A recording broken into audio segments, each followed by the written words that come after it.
Yes, people, we are live. Welcome along to Aston Villa from the stands. As always, big up to all your support. It really is much appreciated. We're on the road to 15,000 subscribers. So by helping me achieve that, smash the like button, subscribe to the channel if you're new. And the biggest thing I always say, your comments. Genuinely, my favourite part of doing YouTube is seeing all your opinions, whether it's live right now on the show or in the comment section right on replay. Get involved. We have so much to talk about, as always. We're 48 hours away. We will know if Villa are in the Champions League or not in 48 hours. Let that one sink in. Let that one sink in. In 48 hours, we will know if Aston Villa are playing Champions League football. That's going to be a madness. We're either going to be really happy or we're going to be really sad. And that's where the season unfolds for me. Second of all, Manchester United, they're in a crisis. People are saying, oh, would it have been good to play Manchester United if they won? Would it have been good to play Manchester United if they lost? I'm telling you now, I think we are playing Manchester United at the right time in a crisis mode. What do I mean by crisis mode? I'm looking at a side who all you see reports coming out of this club is essentially bad, negative news. There's fallouts between Ruben Amorim and his players. There's fallouts with Garnacho, which we're going to share in a second. There's Bruno Fernandes to Saudi Arabia. You know, it's massive. It's absolutely massive. So, look, I'm going to share you some of these stories and share some of these sort of articles. But look, there is a really, really bad situation at Manchester United. And for me, we're playing them at the right time. They're in a crisis mode. Other transfer news that is lurking around today is that Aston Villa are interested in Loic Bade again. Are we going in for the player in which actually he turned us down? Is this another João Felix 2.0? We'll have to wait and see. And then Jonathan David and Vlahovic are linked to Aston Villa striking options. So all your comments, all your thoughts, all your feelings, I'm seeing it there. Look, big up, we've got PC. Look, that Michael saying they're beaten and bruised. We've got them all the momentum. Michael, love that comment as well about watching a 10-year-old. Love that. Mustafa is in the house. We got PC saying all that. Everyone, look. And Michael has kept trying to reassure me, we will be playing Champions League football. This guy keeps telling me, we will. Josh, we will be playing Champions League football. And so I've got to believe. And big up to Michael Huggins as well. Michael's in the house. Now, okay, let's get into the Manchester United gripe. This story caught my eye and I thought, okay, imagine playing these boys last game of the season and you've got Garnacho doing this in the background. Okay, have a look at this. Garnacho, until the Europa League Final, I played every round helping the team. Then the final arrives and I played 20 minutes. I don't know. The final, the season, the whole situation of the club, I will try to enjoy the summer and then we will see what happens. Oh, people. Oh, yes. We're absolutely seeing this correctly. We're seeing this correctly. Garnacho is absolutely spewing, fuming, throwing absolute bombs out there and saying, do you know what? Screw this manager. Screw this club. I'm out of here. I got disrespected in the final, and now I'm not having any of this. I'm not having any of it. So I'm going to say this again. When you see that background noise at Manchester United, it gives me absolute joy. It gives me absolute pride in seeing the fact that we've got to play this dusty club.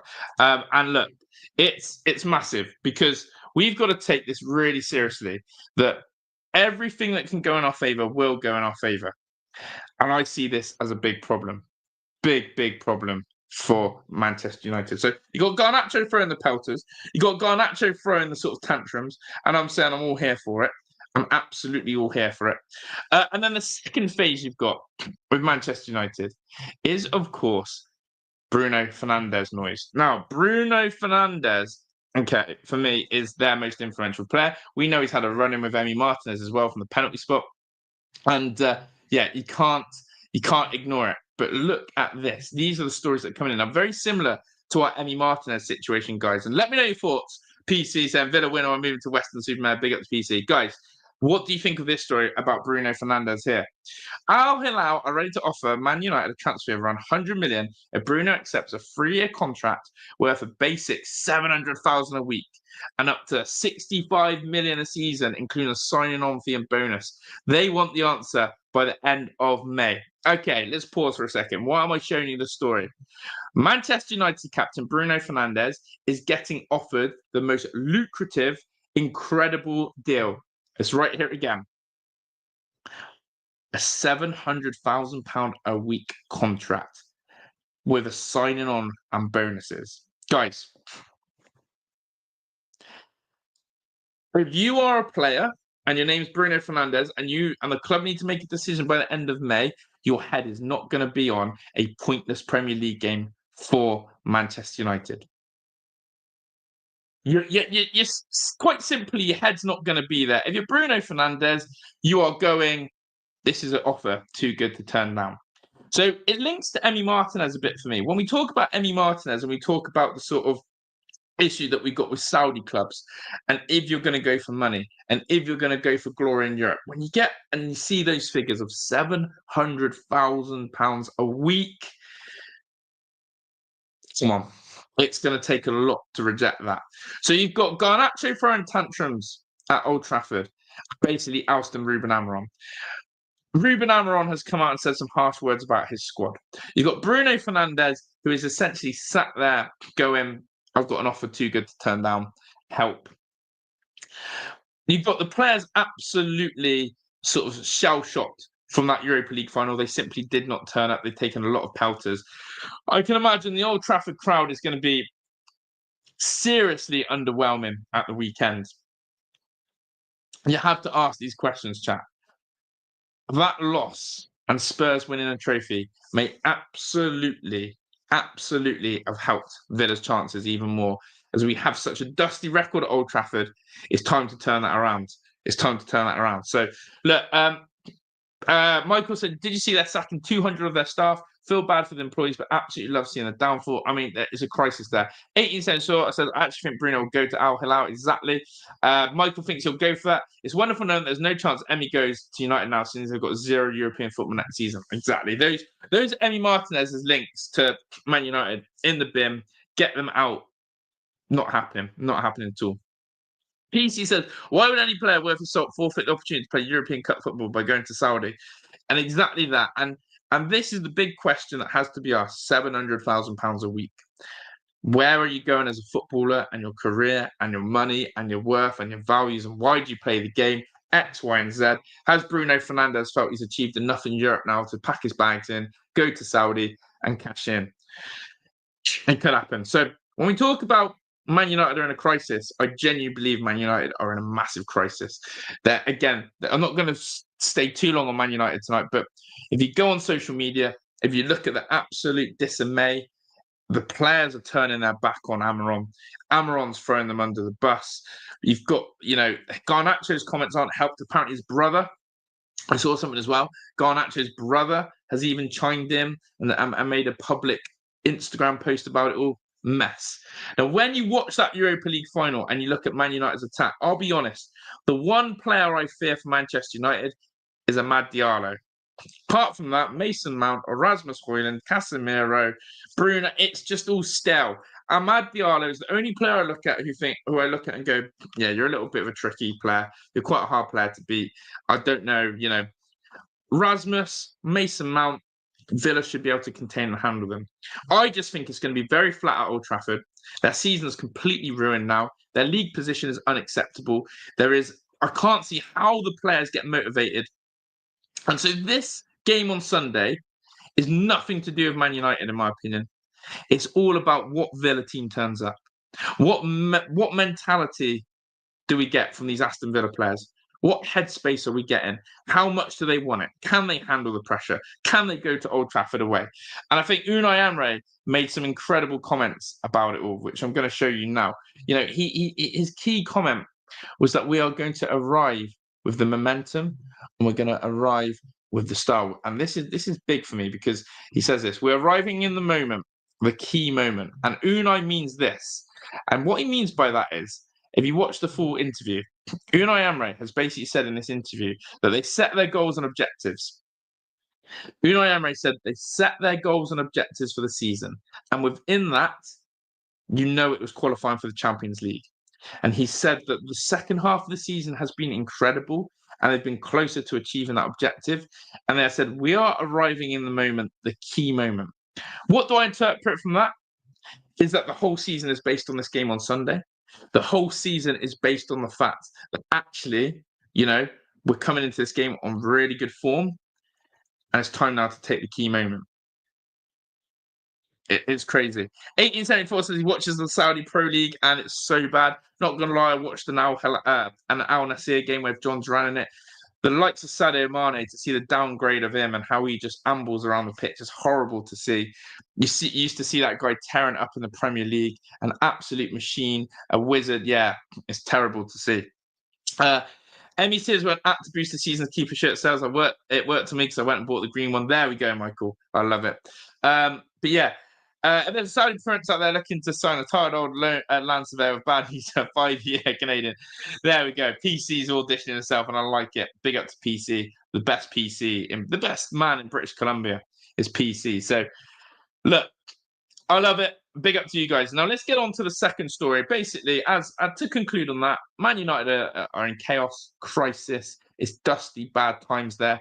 If Villa don't turn up, and we don't beat Man United, I think it will be unforgivable. I'll be really honest. If we can't beat this Manchester United team, I think it's going to be really unforgivable. I think it will be a massive question asked on, are we mentality mice or are we mentality monsters? Which way are we going? The mice or the monsters? And if we lose to a dusty Man United team, it's unforgivable. The worrying thing is Man United did a double over us last season. They drew 0-0 of us at Villa Park. This team absolutely curses us. And people will still try and convince me and say, listen, Josh, your record against Man United is so bad. But if you lose to this team, what would that say about your club? And it's true. If we don't beat Man United, we do not deserve Champions League football in the state that they are. Coming off a loss in the Europa League Final, there is no one here who can convince me and tell me otherwise that this Man United team will be motivated. This Man United team will be inspired to give a good performance because they lost. There is not one person here who can even think that. You lose in that final the way they did. You embarrassed your club. You embarrassed the sort of ex-players in a way of what it means to play for Man United. They embarrassed themselves. Essentially, you can't show up at Old Trafford. You probably want the pitch to swallow you up at Old Trafford. I'm not going to lie. You probably want the pitch to swallow you up at Old Trafford on Sunday, because how are you meant to face that crowd after the performance you gave? So, yeah, I don't see a revival. I don't see any momentum. I don't see we owe the fans performance. These type of players at Manchester United don't give a shit about the fans. That performance in the final was clear and obvious. And so I'll say it again.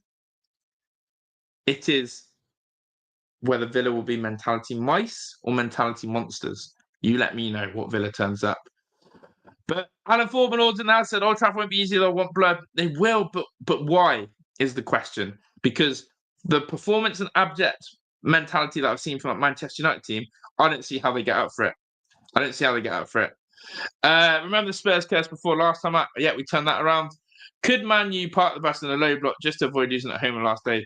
PC, you and I know that we hate low block FC, and I hope we don't see that. Puffs going crazy outside. Right, next one then. Let's get on to a transfer story that's caught my eye. I don't know how I feel about it. As I said, I always label it a João Felix 2.0. And what I mean by that is any player that has rejected us in the past and we go back in for, I don't like it. I don't like it that we go and twerk for a player again after they said no to us. And Marcus Rashford is dangerously close to being in that category. We know that Rashford is only signing for us if we get Champions League football. That's fine. I hope we never go for Rashford again if we don't get Champions League football. I think we close that door forever. But Loic Bade, if you remember him, in January, he was the man we thought we had done and dusted. He was the man that we thought was going to come and be our centre-back and be our versatile right-back. But what happened is he actually rejected us. and said he prefers the project at Sevilla. And we have to remind ourselves that the player actually rejected us. This is not a rumour. This was absolutely factual, that Monchi and Unai had this guy lined up in January and he rejected us. How dare he? How dare he reject us? Do you know what I mean? How dare you think you can reject the mighty Aston Villa? But he did. So this is the story. It seems this could be the last season that Loic Bade plays for Sevilla. Aston Villa remain interested and Sevilla need to make important sales. With Monchi in charge, negotiations with Sevilla and convincing Bade shouldn't be a problem. Okay. So let's interpret, let's put some words into what that means. What that means is that Loic Bade made a bad choice in January and regretted it. Loic Bade has looked at Sevilla and gone, I don't fancy this project anymore. And Loic Bade is now hoping that someone comes in for him. 1 second.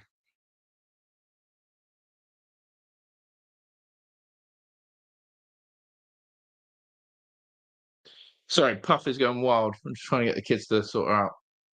But there we go. Yeah, so sorry guys, I had to shout there.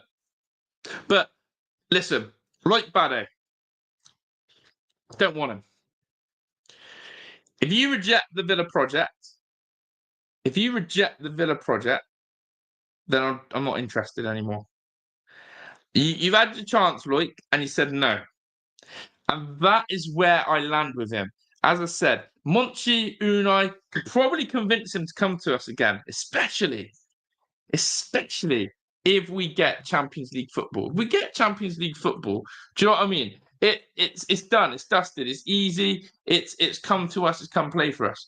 But why did he reject us? For, by the way, 16th place Sevilla. 16th place Sevilla, by the way. So yeah, I think it's an interesting one. I think Loic Bade has made a bad decision, and now it's whether we go for him. Now, look, Michael said, I'm not convinced by Bade at all. Doesn't look worth the hassle. It's one of them. If we're going to go for him, let's not spend the whole summer trying to chase another centre-back. We should have our centre-back lined up. We should know who's coming in, who's not. And if Loic Bade isn't the man, then what are we doing? So, yeah, I want to know what your thoughts are. Do you think it's worth going in for the player who rejected us in January again? Unai Emery and Monchi seem to like him. It's the ball-playing centre-half that they like. Can play him right back as well. But it is that Pau Torres right-sided type of player who does lack the same amount of pace. He is a bit slow like Pau. It's a big question. Would you take him or not? Alan Formula says, whatever happens Sunday, I'm well proud of the lads, what they've done this season under Unai up the Villa. Look, I'm going to come on to follow up on that again in a second before we go on the other links. I did a pre-record video earlier. Okay, I've done a pre-record video earlier. If you haven't seen that, please do check it out after. I greatly appreciate that. I've done a pre-record video, and on that pre-record video, it's all about what David Ornstein said about the significance and importance of Aston Villa getting Champions League football. And do not get me wrong, qualifying 3 seasons in a row for Europe is unbelievable. It's a great feat. It's a great adventure to be able to say, yes, we've qualified for Europe 3 seasons in a row. However, what Ornstein has said and rings true, and it's the drum that I've been beating for a few months now, if we do not get Champions League, the whole landscape changes. The whole landscape changes. The type of transfers that we want changes. The income and finances that we have changes. Quite simply, not getting Champions League football isn't as big of a deal to say, and this isn't calling out Alan Ford because he's a top guy, but to say, I'm proud of the lads. Absolutely. I'm proud of them as well. But we've been so close and so on the money of getting Champions League football that it's not gone well. It's not been good enough to not quite get there. We're so close, but so far. Villa have to get Champions League football. And I'll put the thing up from Ornstein again so you can see. Because it rings true. It rings true. It's boom or bust. which is what I told the video. It's boom or bust. And why I say it's boom or bust is because of one reason only: the finances. That is the only reason. I'm just getting that Ornstein quote now. So if you haven't seen this, it was in my video earlier, but here we go. I'll share it to you now. And look, he's not lying here. Ornstein's not lying with this. Okay. It will depend on the outcome of Sunday, one of their most important days in years from a football and financial perspective. That will have a major bearing on ins and outs and identifies who they may go and arrive. The other part is who will go. The other part is who will go. We will lose Kamara. We will lose Kamara, people. We will not sign Marcus Rashford. We will not sign the big dogs that are in our squad.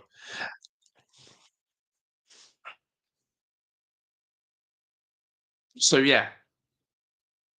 Remy Martinez, could we sway him to stay if we get Champions League football? Ornstein is right.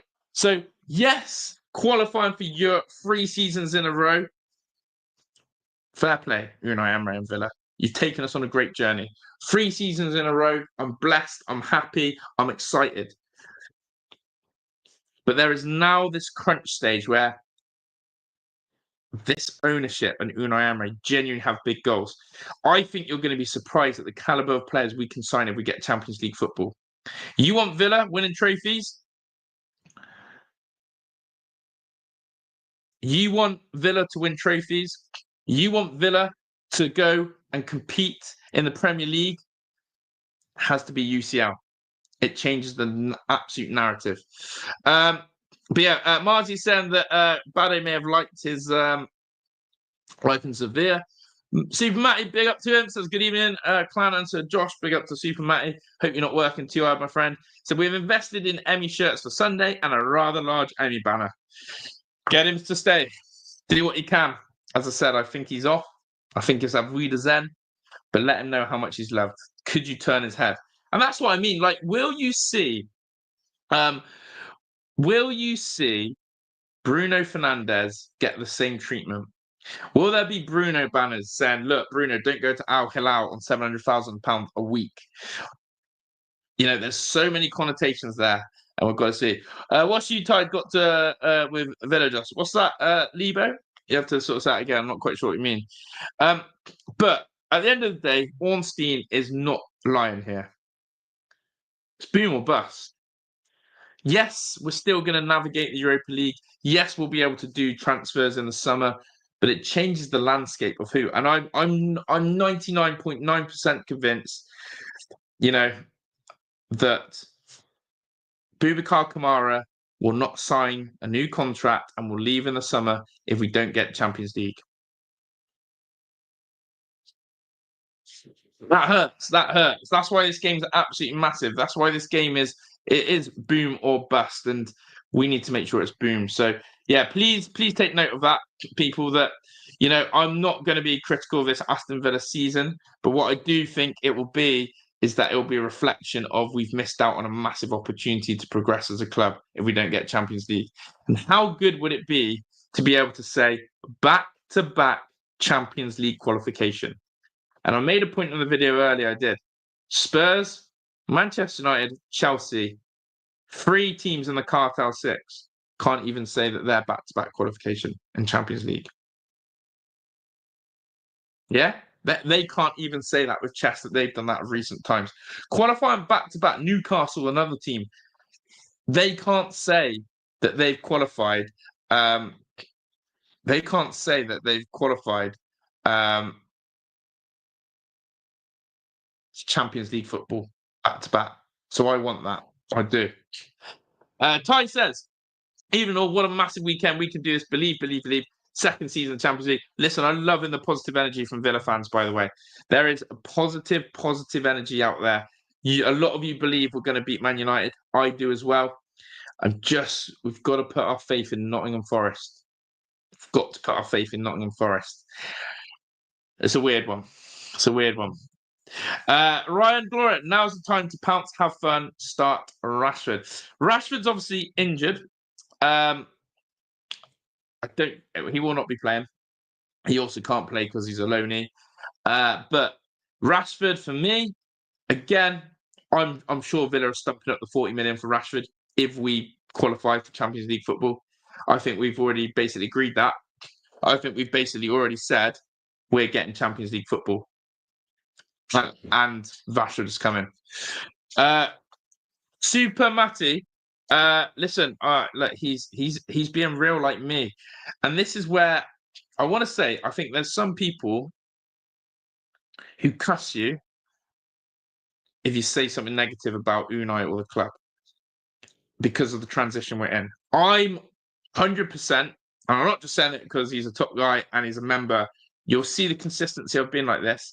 I have said that Aston Villa needed to win a trophy this season, if not next season is the last chance for Unai. Why am I saying that? I'll say 3 teams: Crystal Palace, Tottenham, Newcastle. All 3 of those teams have now won a trophy before Aston Villa. All 3 of those teams, one has won a trophy in their first time in their 120-year existence. And let's be honest, Palace aren't even in their best phase of late. Tottenham, 17 years without a trophy. A manager that none of the fan base believe in. A club that gets bantered. They basically decided to doss off the Premier League, and yet they still come out with Champions League and a trophy. Finally, Newcastle. Over 70 years worth of hurt and wait. 70 years of being left in the dark. And they win their first trophy and qualify for the Champions League, unless Everton pull off something magical and results go a different way. No excuses. Yes, they didn't have Europe to focus on this season, but that is madness. And it gives someone like Pete, who I knew would come into the chat and say something, it gives him a voice now. I actually can't say anything back to Pete. We're not in a position to be able to go back to a Tottenham fan about trophies anymore. Yeah, that's the difference. So with Unai and with the build, we have to keep making progress. We have to get Champions League football this season to say Unai can go, hey, listen, Villa fans, listen, board. I've done back-to-back seasons Champions League qualification. I've also got you to a semi-final, an FA Cup and a quarter-final. We're very close to winning something. Let me do it next year. But you can't keep waiting and waiting and waiting. The worst thing for Mikel Arteta is he is living off a trophy 5 years ago on an FA Cup. If Arteta hadn't won that FA Cup, the guy's finished. The guy is dead. The guy is kaput. But he's holding on to an FA Cup and a Community Shield. Crazy. Big up to Super Matty for the hype. Clay Meekins in the house. Yes, Clay, big up to you. There we go. My window thoughts are that Ollie, Dean Ramsey, but he wants to go in those positions, replaced with a new second keeper. Listen, Ty, I like your thinking on 2 of them. I'm not going to reveal the two I think, but I think you're right on that. Super Matt says, right back to work, working double shifts so we can go on Sunday. 9-0 Villa on Sunday, aiming on the score sheet. That is the vibes. I love Super Matt with his scorelines. He always goes crazy. Big up to him. There are times where Unai deserves criticism, but are still building. As has been said before, Rome wasn't built in a day. Agree, but we have to keep moving towards trophies. Aviation's in the house. Big up to you. Spurs have been supposed Big Six for a long time now, and we're not considering that even now. Exactly. That's the difference. Ty, you absolutely are spot on, by the way, Ty. You're spot on with that. No one wants to put us in the Big Six, and we're happy not to be in the Big Six. With Spurs, they were, and it's all about trophies. But it brings my Newcastle and Crystal Palace argument into debate now. Football's really changed. Football has really changed. The landscape of football has changed because winning trophies now for some people doesn't see the be-all and end-all. Winning trophies for some people seems to be the absolute, second-tier nature because people are so obsessed with the word progress. People are so obsessed with the word, continuity, succession, progress, safe hands, which is fine. But I've got to ask you this question. What money is another one. What What is the reason you play football? What is the reason you support your team? And what is the reason you have these end of season days? What do you look back on? The trophies you won. It's madness. By the way, big up, big up. Let's get some big love for Super Matty Taylor. Super Matty Taylor. Absolute legend. I'm gonna be looking out for his Emmy Martinez banner and him in the crowd. He'll be there. He's a real G, this guy. Big up to Super Matty, legend. People, if you haven't already, smash the like button for Super Matty. What a guy. Thank you so much. Thank you so much for the chocolate drops. No worries. Clay and Senior Papa Meeks. Christian says, I would like these people, though, to tell me a better manager to come in and replace the best manager the club has ever seen. And again, Christian, you're spot on. It's a tough one, isn't it, Christian? Because really, you've just bowled. If we're going with a cricket analogy, you've just ripped up. You've just come in for your over. You've just bowled me a 90-mile-an-hour Yorker. If you don't know what a Yorker is, it's basically an impossible delivery to stop on my middle stump. And you've just knocked my middle stump out the ground. And I'm about to go get my middle stump. Because it's true. However, Christian, there's always going to be someone else to do the job. There's always going to be potentially someone who could win you a trophy. I'll ask you this. Did anyone ever think that Ange Postecoglou would be better than Jose Mourinho or Antonio Conte at trying to win a trophy? Did anyone ever believe that Oliver Glasner, coming over from another league, could get Crystal Palace to success? You know, there's all these connotations. Now, you can't use Eddie Howe because he followed Steve Bruce. But you know where I'm going with this. There are managers who have come in and won trophies who may not be a big name, who may not actually have the acumen and coaching credits that Unai has and developed done. But sometimes in football, you need a bit of luck. You need a bit of fortune. You need a bit of a momentum. So, look, it's a brilliant point. But there has to come a time, and I'm not, I always say this. I think Unai Emery has put an absolute sort of timeline on himself. You only have to keep reading and listening to the man. He constantly talks about objectives. Always. We have our objectives. We set our objectives at the start of the season. We've done this there. He constantly talks about the two things. He talks about qualifying for Europe and competing for trophies. Two buzzwords, qualifying for Europe, competing for trophies. And then he let something slip. He says that objective and goal after 5 years will need to change. It then shouldn't just be it shouldn't just be qualifying for Europe. It should be competing in Europe, and it shouldn't be competing for trophies. It's winning trophies. The landscape has to change. And if Aston Villa continue to pump money into the club, if Aston Villa are going to have the 10th highest wage bill in Europe, if Aston Villa are looking to increase revenue and pay the wages that we are, you have to get something back from it in the end.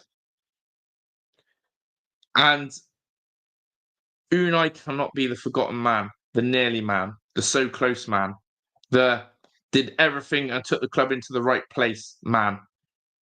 Worst thing that can happen for Unai is that he builds this incredible project, doesn't win a trophy. The next manager comes in, takes a very good Unai Emery squad, a very good Unai Emery platform, and goes wins a trophy next season. Unai looks back and goes, So look, football has changed because of the buzzwords that are thrown around.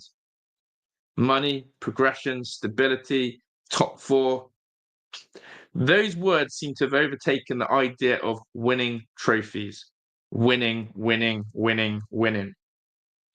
For me, Villa, yes, because you can't compete financially, you're not going to be able to sit there and say the winning trophies element or be able to say it with chest. But what you can say is that we're getting closer. And I think you and I sit there and know that we are getting closer. We are steps away. We have to qualify for Champions League on Sunday. We have to. Think it's the only way in which we will get close to winning a trophy. is by winning it, by qualifying for Champions League. So yeah, big up to everyone. Don't forget we're ahead of the plan. I mean, again, those PR words, Stephen, and Stephen, big up to you. But that's what we've been infested with. That's why clubs and managers are very clever, that they can tell the fans we're ahead of the curve. We're on this phase, a trajectory. Crystal Palace just won their first trophy in 120 years. It's madness. There is no better manager than United at the moment. I think you're very, very bang on there, and I can't disagree with that. We have to, as fans, stay in touch with the current aim of the club. After qualifying last season for Champions League, the aim was to get to Europe. The aim has now changed again within this week. That's United's way. And yeah, I think that we have to as well see that the goalposts are always going to shift. Just because you had objectives at the start of the season, they could change halfway through because of injuries or a managerial sacking or whatever. You know, Tottenham and Man United's objectives weren't to finish in the bottom half of the Premier League this season. Let's be real. They probably at Christmas had to change that and say, let's try and get a top 10 finish. That's probably the communication that was said. You know, goals and objectives are changing. Unai Emery has set his goals and objectives, and it's up to him whether he can lead us to them. I'm absolutely 100% convinced his goals and objectives this season were to win a cup and qualify for Champions League. He needs to hit one of them. He needs to hit one of them. He needs to hit one of them, and hopefully he gets that. Can't win a trophy, so it's got to be the Champions League. So there we go. Big up to Meeks. Part-time McDonald's now, I can definitely see a domestic cup for us next season. I'm sure we can win a trophy without finishing 17th also. I like that little sneaky comp there. Winning the Carabao Cup means nothing, I'm afraid, but getting Champions League is everything. And this is again the tear of football. Because if you're David Ornstein, and if you go off of the David Ornstein quote that I've shown you earlier, in fact, I'll bring it here. Yeah. David Ornstein's also probably telling you that as well. David Ornstein's probably actually telling you that, listen, qualifying for the Champions League changes your finances, it changes your transfers, it changes your whole landscape. Right? That's what Ornstein's telling you. You ask a Newcastle fan what winning the Carabao Cup meant, and they'll tell you it was everything. You ask a Crystal Palace fan what it meant to win the FA Cup, they'll tell you it's everything. You ask who was the team, Wigan, what it meant to win the FA Cup, they'll tell you it's everything.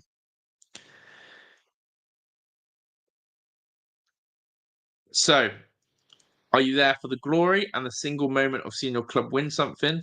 Or are you there for sustainability, which is what Champions League brings you? And that's why Arsene Wenger always told people qualifying for top 4 is a trophy. So it's madness. It's madness. And my answer to it is have both. Win something and be sustainable. Emery is a manager, but his insistence on leaving CB exposed the right back season cost us. He's made some crazy choices at times this season. Yeah, it's true. Yeah, I'm pretty certain Palace will lose players in the summer. Will suffer in the league due to the Europa League. However, we keep staying up there. Look, Palace.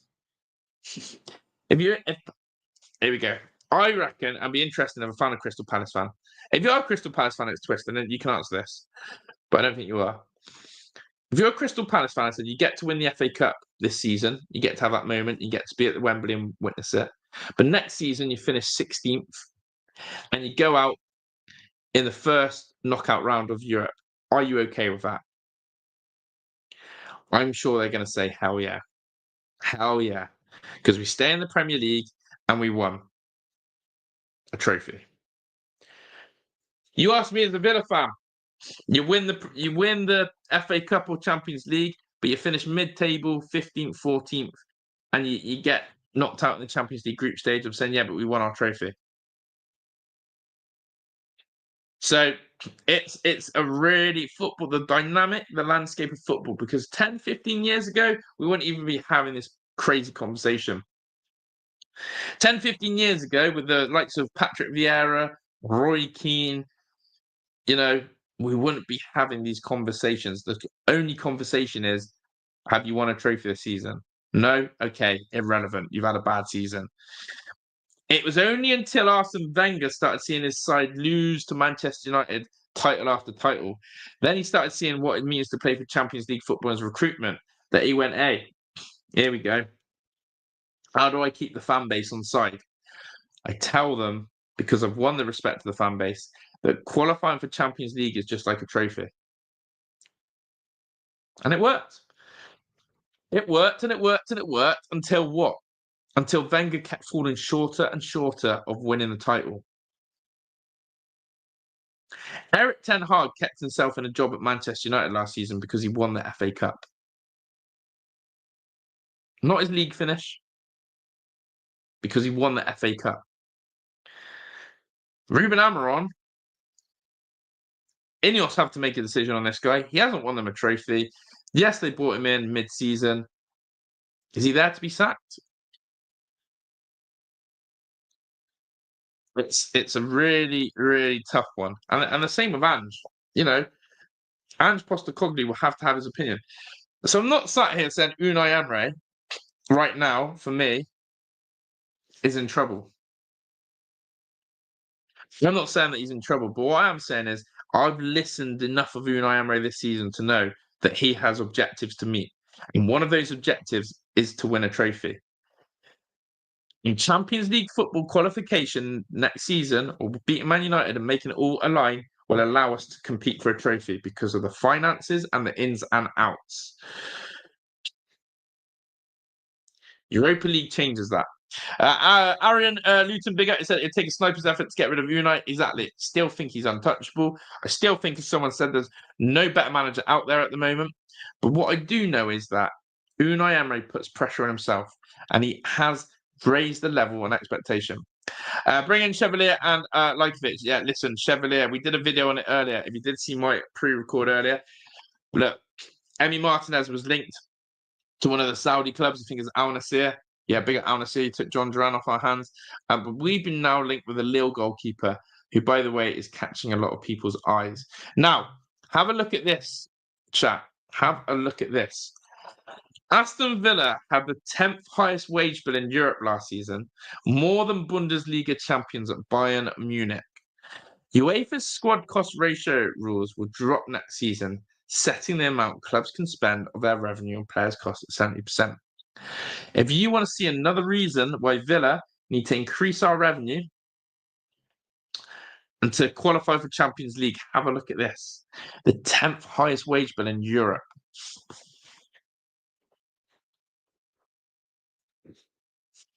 We're all in the chat talking about sustainability, right? Over winning trophies. The sustainability of Villa is you can't not qualify for Champions League if we're going to continue to pay these mass wages. And when you get that chill of thinking that Marcus Rashford could be joining Villa if we qualify for Champions League, and thinking the wages that he's on, there's going to come a point where we sort of have to sit there and go, shit me, Europa League really is going to cause an issue. I also think that if we finish outside of Champions League places, the idea of Villa only having to sell one or maybe two key players, I think doubles to 3/4. But yeah, it's interesting. Man U manager will be sacked if he loses against us on Sunday. It's a great comment, Stephen. I think you're probably right. I think he's under serious pressure there. I don't care about anything else. Michael, I love it. Where do we rank in revenue in Europe? Not quite sure, Meats, but that is also a poignant and good question. Us fans need to tell the F out and trust the process. We'll be winning enough all soon enough, but that takes time. Our process is better than being a one-season wonder like Leicester. I get that. I get all about processes. The only question I'm going to throw back to you guys, and it's ifs, buts, and maybes on Sunday, if we don't win, is have we regressed or have we progressed? That part of the process is always going forwards. Hence why Mikel Arteta is in the shit when it comes to trying to justify his process at Arsenal after 5 years. Because Tottenham have just won a trophy over him. Compete with the big boys, you have to spend like the big boys. Just need to be able to generate income from other sources, which you're doing now. Spot on, Ty. By the way, you are absolutely spot on. The one thing you cannot discredit Villa for is that we don't try and think like a top Premier League side. That's true, Stephen. But yeah, we think like a top Premier League side now. We act like one and we're trying to be like one. What we have to do is let the finances and revenue catch up with us. Hence why they've brought out this away shirt a month early to comply with PSR. Hence why we're looking at increasing the game day experience with more hospitality. Hence we want to expand Villa Park. And there'll be more stuff. And listen, Chris Heck, I don't know if you've seen some of the interviews going around from the awards evening. Chris Heck has taken pelters all season about outpricing fans, the £90 Champions League tickets, etc., etc. Chris Heck has taken a little bit of a beating. But he has said, and he's just firing the trigger. He's the man who's been ordered what to do. His job is to bring in as much revenue as he can at Aston Villa through sponsorship, from commercial. And then the biggest thing about Chris Heck is the man who follows Chris Heck is going to have to do the exact same. The role is to make as much money through revenue as possible, and you're going to have to sting the fans. So all of you about the process and the winning the trophies, you have to realise that we are going to get stung as a fan base to make that happen. And it sucks that you still get teams like Man United and Spurs who make more game day revenue than us, who have a better revenue than us, and get to spend their money how they like, whereas we can't, simply because of the size of our stadium, because of the size of our football club, because of the sponsors that we don't have. Sucks. It sucks. It's the benchmark. If we succeed, we are top. If we fall short of the mark, it's still been a phenomenal season. Just watch the highlight reel up the Villa. Love the positivity, Aaron. There's been tight to PSR, and they're selling the women's team to comply with PSR. There are levels to this. It's every loophole counts. That's how I see it. Every bloody loophole counts when it comes to this PSR malarkey, and we're sure good at finding it. Right, more stories that have come out today, people. Let's get this sorted. Some interesting stuff. We talked about Loic Bade earlier. Again, Ornstein has given us an update on Nipan. Aston Villa haven't yet closed the proposed Sphere Nipan deal. Again, could be a reason for that in terms of we're waiting for the season to finish. But again, a lot of these deals and contracts usually get sorted in May. I'm hoping to see that changed very soon to here we go. Aston Villa have completely agreed that. So I'm waiting for the Nipan deal to be nipped in the bud. Excuse the pun. But yeah, we should be close to getting him done, but we need to get that one over the line. It's not done and dusted. All right, Jonathan David is a name that is, touting the rounds. But what about this for another striker? The reason why I'm talking about number 9s is because we keep getting linked to number 9s. Thoughts on this one? Dušan Vlahović. The plan remains for Dušan Vlahović to part ways with Juventus this season. No negotiations to extend his contract at the club, currently expiring in June 2026, and his departure remains the most likely outcome. So basically, he's not going to leave on a free next summer. He wants to leave now, and clubs are interested in him. Aston Villa, a source has linked us to Dušan Vlahović, and it could be a massive opportunity to sign him. Now, why do we keep talking about Dušan Vlahović? Why do we talk about, a replacement 9? It comes down to the simple factor of Ollie Watkins. Do you guys know or have watched any of Dušan Vlahović? Do you rate Dušan Vlahović? They reckon his fee is around £25 million. That's the fee that is being touted around for Dušan Vlahović. At one stage, he was known as one of the most prolific 9s. He was linked to coming to England, and instead he chose Juve. He rejected a few clubs like Manchester United, Arsenal, Chelsea. But of course, his season, in fact, let's have a look at his season stats now. His season, I think, was very underwhelming, or has been.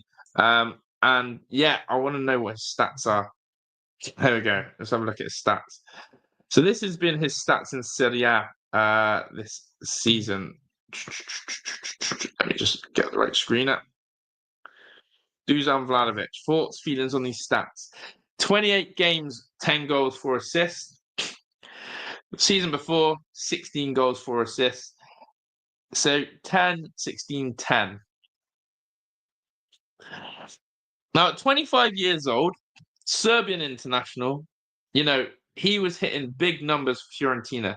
In the same league, by the way, from Fiorentina, he scored 17 and 21 goals. 21 and 17 goals for Fiorentina. 21 games, 17 goals was unbelievable. He then moved to Juve in January and followed on with a really good season. But it's been pretty underwhelming since then. It's been pretty underwhelming since then. His time at Juve, actually, when you look at those numbers, he's stayed in the same league, so there's no excuses about adapting for a different league. He stayed in the same league and basically fallen short of their expectations. And Juve haven't really been impressed with him. For me, it's a bit of a stinky signing. I don't see it as an upgrade. I see it as a little bit of a, meh. And I would not be keen for that. I'm more on board with Jonathan David.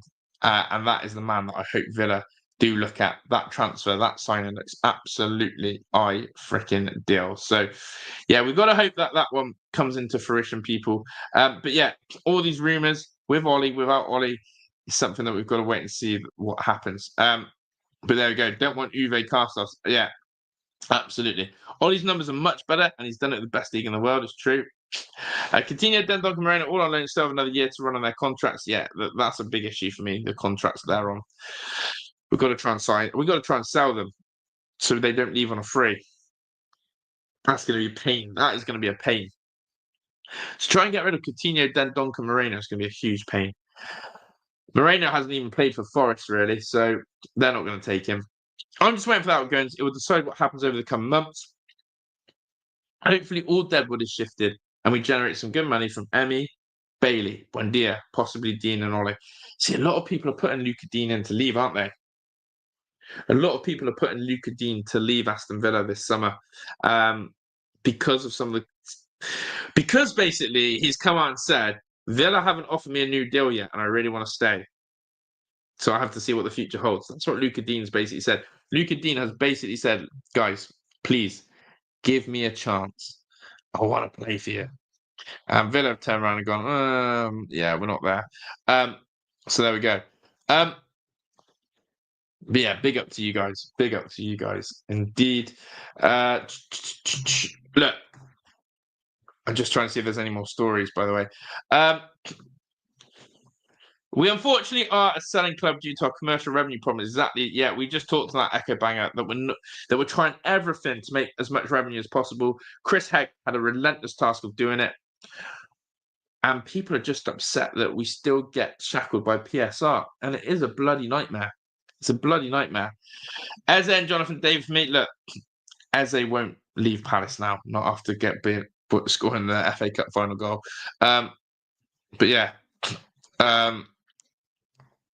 There we go. David was invisible when played against him. True. We might need to sell Watkins, although it's incredibly hard to find a replacement in that position. That's my biggest worry, Echo. Try and find a goal scorer consistent like that. We just got up Vlahovic's numbers. Dog shit compared to Watkins. You get up someone who's done it over and over again, who knows the Premier League. Ollie is going to be someone who's very hard to replace, and Villa fans need to be careful what they wish for. I know this is where Meeks is coming in for me, but I've always defended Ollie Watkins. I've always said he's our man, and I've always believed in Ollie. And I think that he is almost hard to replace. But there's always, as I said with Unai, there is always someone out there who can do the same job, but better. That's what you have to remember in football. There is always someone out there who can do it better. Now, this is a great comment. Big up Christian. Big up the chat. I like it. Listen, I love the questions. I do, because you do wriggle my brain. And trust me, I try to be as authentic as possible as a content creator. I'm not trying to do it to please the viewers. I try and speak how I feel. The question is this. Sorry for the slow reply, but I just want to clarify. And I want the chat to let me know where you're here with this as well. Would you be happy finishing mid-table but winning an FA Cup or Plastic Cup over finishing in the top 6 every season and playing in Europe? Okay, Christian. I'm going to come in between, if that's all right. My answer to this is this. If you had given me an FA Cup win this season okay? And we won the FA Cup and we qualified for the Europa League because of it. Remember that, Christian. We get Europa League because of it. Next season, Villa go and finish 12th. I'm okay with it. On the basis, the next season, with a Europe, we finish 12th, so the season after where we have no Europe distracting us, we go and finish in the top 6 again. So I don't know if I bottled that answer. Christian will be there to reply, and the chat might come in on me on this, but I'll say this again. For me, if you give me the FA Cup win this season and we qualify for Europa League, and the season after the Premier League finishes 12th, we go on a little bit of a Europa League run, but we don't win it, I'm okay with it because you've given me a trophy that we haven't won for 30 years. And then we get back on the horse after finishing 12th and we go and finish in the top 6 again. I'm absolutely chilled about that. What would be worrying is if we won the FA Cup, finished 12th, and the season after, we then finish 10th. Then you go, shit me, we've lost that momentum that we've had of qualifying for Europe 3 seasons in a row. So I don't know if that's sitting on the fence, but personally, as long as the season you bounce back after mid-table is okay, then I'm all right with it. But I'm not going to lie, I could not go 70 years like Newcastle without a trophy. Yeah, I'm 31 years old. I haven't seen my team win a trophy.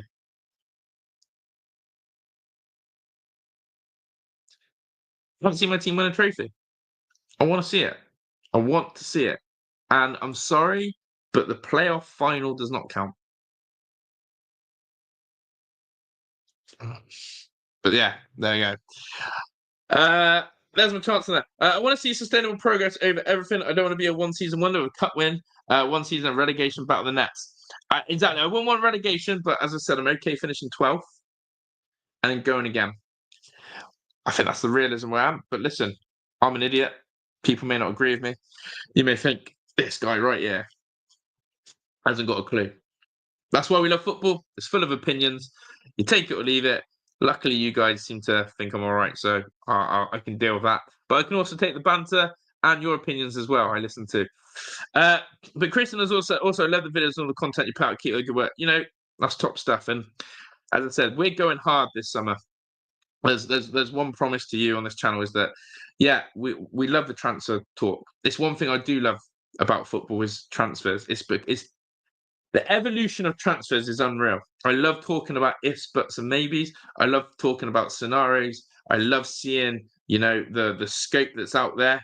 And Villa are in for a crazy summer, and I can't wait to push content out to you guys. So big up. And of course, I've got a good plan for big up this summer. If you like a quiz, we're going to start to do a weekly quiz on Big Up as well to keep that ticking over while the football's gone because we can't do our watch-alongs. So there we go. But yeah, people will be doing a watch-along for the game. Manchester United versus Villa on Sunday. All the details will be shared on the Big Up. So there we go. But yeah, big up to that comment. A goal scorer we need is a breakthrough prospect of that as a shadow. Yeah, I wonder if we could find a shadow striker under Watkins. If Ollie gives me one more season and we have a number 2 behind him, he's ready to learn and then becomes the number 1, I can live with that. I think that's a good shout. Oh,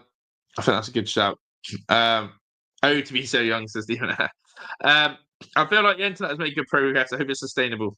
Meech, you know you've probably just cursed that now, haven't you? You know you've just cursed that. So there we go. But look, your chat is brilliant here, guys.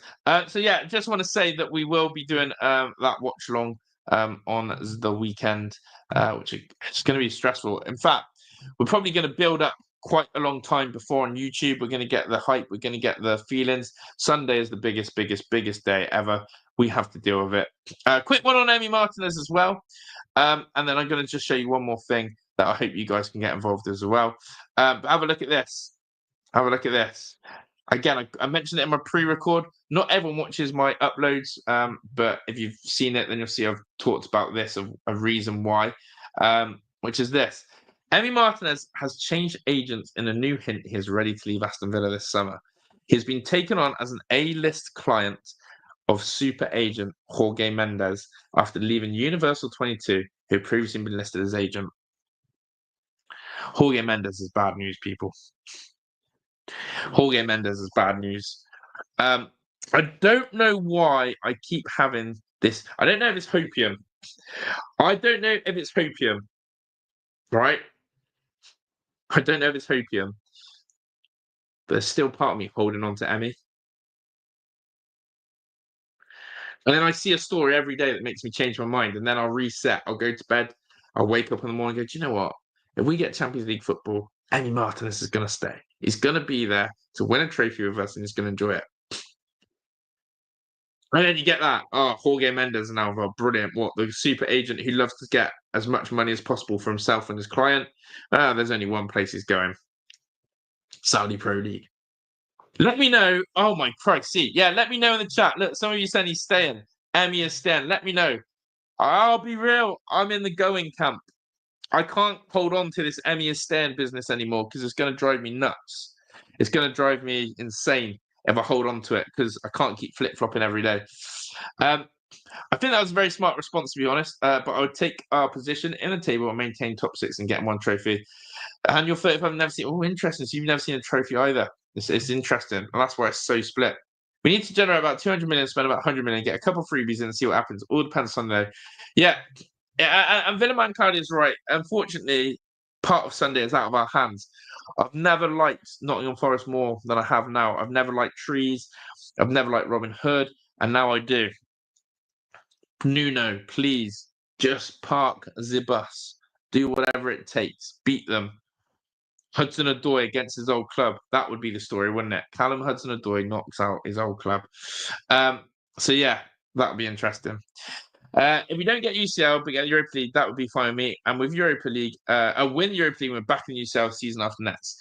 Yeah, Ronald, completely agree on that logic. As I said, as Ornstein has sort of said, the only thing that would hold Villa back is no Champions League football means big exits in Kamara, Emmy, etc. But also, it means we don't get to sign the players that we probably want. Europa League changes that dynamic. I'm 39. Do you remember the 96 fondly? Remember having the winners' plate? There we go. Love that. I haven't had that memory, Michael, so I'm chomping for a trophy. Yeah, Champions League is pivotal. Yeah, and that's what we keep saying. The Sunday's game is just bigger than anyone. Like, I think there is some people at Villa who just know the gravitational pull of getting Champions League football financially. There's someone who's crunched those numbers. There's someone who's looked at it and gone, this is game-changing for Villa if we get Champions League football. You get excited when we've got Asensio and Rashford. Yeah, think of the buzz we all had when we signed Asensio and Rashford. Next season, we could be getting all sorts of names. Licorice all sorts. I hope he stays, but sadly doubtful. It'd be great for fans to show appreciation. I like the Liverpool fans with Trent. Yeah, Trent got bad vibes, captain. Chevy, looks like it might happen, but damn it, I don't want to lose Emmy. Pissed me off that as this week. It's been a mad one, Cloudy.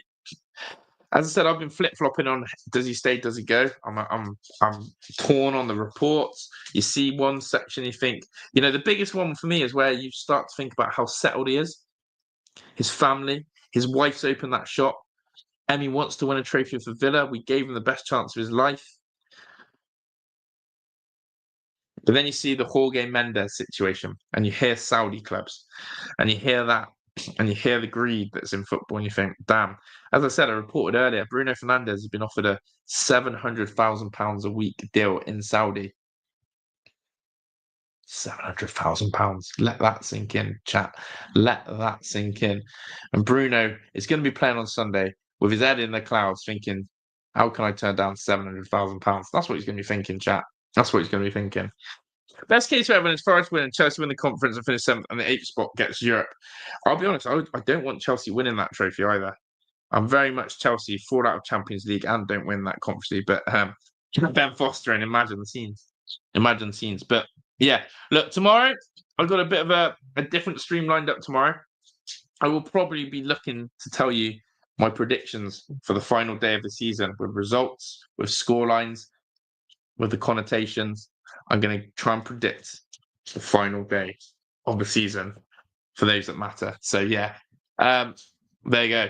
Marzi says, I went to every game in European Cup in 1981 92. Nothing's better than that. Even beating Reykjavik in the first round special. There we go. a memory to last you a lifetime, Marzi.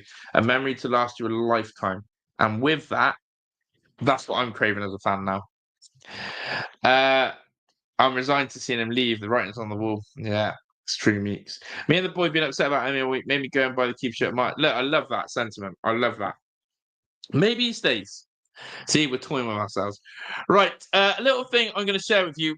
We did this last week in the watch along. We had a few people. I would love us to get 10 people doing this. I would love for us. I would love 10 people to join me on this. And I came second. I want to win it this week, and I'm going to show you that. I came second in this, but I need to win it. And that's my point. I need to win it. So have a look at this. It's called, I've just put it in the comments and I've pinned it. It's fantasy picks. If you want to have a bit of fun during the Villa Man United game, even though it's going to be very stressful already, there is something called fantasy picks, which basically all you do is you pay your entry. It's there. It's £5 or conversion. Okay. And you have a leaderboard, which obviously I've only just created this literally 20 minutes ago. So it's there, it's ready, it's live. And it's AVFTS, United versus Villa. And you compete against other people in your community, aka our community. You can have up to 50 people. And the prize money, as you can see, is $50. The rules are very simple. You're having 5 players, 3 players from the same team. So you've got to have 2 Man United players in it, unfortunately. Which makes it interesting. You have a salary cap of 50,000, and there's all the points as well. So you can see that in the rules section there, and you can pick the team. I'm going to be entering my team tonight and into tomorrow, and I'd love it if you guys could do it. And if we get 10 people in that league, I will match the winner. If you guys beat me, because I think I'm going to win it this week. If you guys beat me, I will send the winner £10 as well. So if you win this league over me, I will send you £10, and the game gives you the winnings as well. So it's a little bit of fantasy football. It's a little bit of fun, very easy to do, and it makes the Man United game very interesting. It makes it very interesting indeed. So check out the rules. As I said, can you pick a better winning team than me? Can you pick? The rules are here in the top corner, so you can reread the point structure. As you can see, I'll put out goalkeeper. Each save a keeper makes us a point. Well, Onana might be busy at the weekend. And a penalty save is 5. You can see you get 3 points for assists. Goals, 5 points for a forward, a midfielder, 6 for a defender, blah, blah, blah. All that jazz. You pick the players, you submit it. And I want to see how many of us can be in the AVFTS league. So, yeah, would love us to get 10 entries on that. And I will pay £10 to the winner as well if you beat me. I'm winning it this week, I'm telling you. Meeks has said that, you're not winning this if Mystic Meeks enters. Come on then, Meeks. Let's see you in there. Let's see what team you pull out. Villaman Cloud said, we just got to not be cocky about Sunday. You know what could happen, especially at Old Trafford. They'll get the decision. Fergie will be in the stands giving the ref the brown envelope. I can picture that brown envelope ready. Who is the ref for the weekend? I'll look tomorrow, in fact. Villa must do whatever they can to sign Alex Baena from Villarreal. Eric C. We've been linked with him. Big up to you, my friend. We are linked with Baena. I think, again, Champions League qualification makes that happen. So, as I said, people, if you like your fantasy football and a little bit of money on it, this is the game to play. It also makes the watch-along and the game itself a bit more interesting, especially if you've got the Villa boys out there doing the business. If you fancy Watkins bagging, get him in. If you think it's going to be Asensio, Rodgers, get them in your side. I finished second in the Spurs one, but I'm winning it this week. So, yeah, fantasy picks. It's the pinned comment.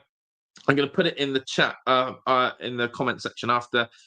Who's going to be the first one to join me? You get a massive shout out. Up the Villa said, put some money on United to go down that season. Why not as well? Why not as well? They're a crisis. But I don't think that's going to happen. So, yeah, fantasy picks. And I'm going to be pushing and promoting that this week. Let's have at least 10 of you AVFTS clan legends in here and pick a better team than me. But yeah, so plans for this weekend is as follows. Tomorrow, I am going to be doing my end of season prediction. I'm going to be predicting the Newcastle game, the Forest game, the Villa game, the Man City game. That's what I'm looking at. that is what I'm looking at. So I'll be doing that tomorrow. You also can get involved in the chat with your score predictions. So we'll be going live for that. Sunday, it's game day. Sunday, it's game day. We'll be doing a big build-up on YouTube for the game, and then we will be going live on Big Up for the watch-along. I want as many as you over for that watch-along. Villa fans, we need to ride this journey one last time this season on the Big Up. So please do come and get involved in that, because that's going to be nuts. And then, depending how all else goes, we could either be crashing out Sunday night or we could be having a celebration stream. One way or another, there will be something after the game. So there we go. Big up to everyone. Fraser said United to go down. Big up to Fraser. Clay is now in there. You finished the McDonald's. Love it. And Meeks is going to DM me. Absolutely. And Up the Villa is in the house as well, as is British Mick. I saw British Mick slide in. He said, I'm slowly coming around to just spitting on Amazon. Monchi, you know, got this. Yeah, love that. I think I might have read that. I can't remember. But yeah, we're going to bow out of here, people. So let's try and get a few of you in the fantasy picks. As I said, we want to be getting 10 of you in here, have a bit of a battle and enjoy it. That would be class. So hopefully when I finish the stream, I'll see a few of you signing up to this. You don't need to put too much, but it's in there, the fantasy picks. Come and get involved. I'm bowing out of here. Big up to everyone who's been in the chat today. Villa game is on TNT. Absolutely is. Absolutely is. So yeah, stay tuned for tomorrow. Shout out to every single one of you who smashed the like button, who has subscribed, who has commented, who's been involved in the chat, or if you just listen in the background. I really do appreciate all of it. You lot have been absolutely awesome. Get some Up the Villas in the chat. Get involved in the fantasy picks. Be the first one in there. But also make sure your team's going to be better than mine. Get involved. Have a look at that straight after the stream. You won't regret it. And yeah, I'm out of here. See you all tomorrow. Absolute legends, the AVFTS clan. I'm out of here. Ta-da.